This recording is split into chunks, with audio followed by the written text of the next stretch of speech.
Gagawa tayo ng Bicol Express. Ayan, konti lang aking gagawin at dalawa lang naman kami. Ayan ang ating ingredients. Gata. Hindi ko yung lalagyan ng alamang. At allergic tayo sa alamang. Ayan, magpapaano tayo ng gata.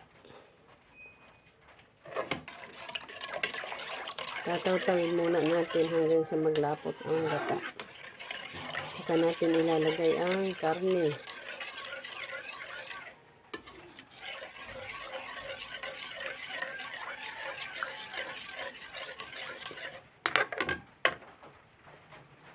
Ilagay na natin ang bawang. At ang sibuyas.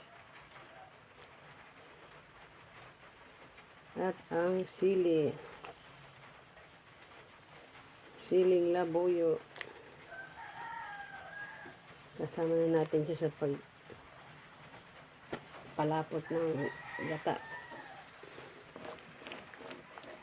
Ayan, kumukulo na siya. Kailangan halo lang ng halo hanggang sa lumapot siya.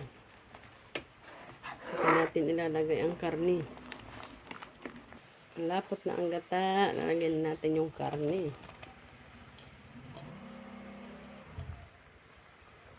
Ayan.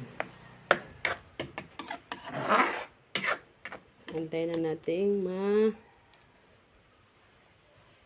alisan ng sabaw. Papalaputin natin lalo. Yan po ang aking Bicol Express. Antayin natin matuyo. Malapot na ang ating Bicol Express. Lalagay na natin yung siling haba. Ayan. Tingnan nyo naman yan. Bicol Express.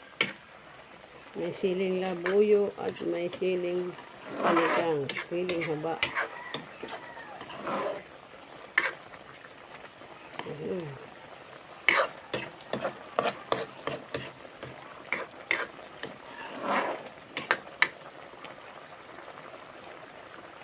Papanuhan pa natin ng kaunti.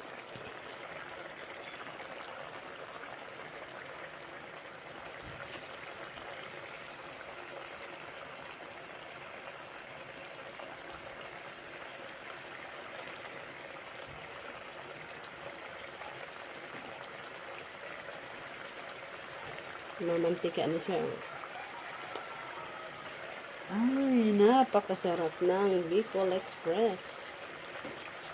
Ayan na po, luto na siya. Halos wala na siyang sabaw.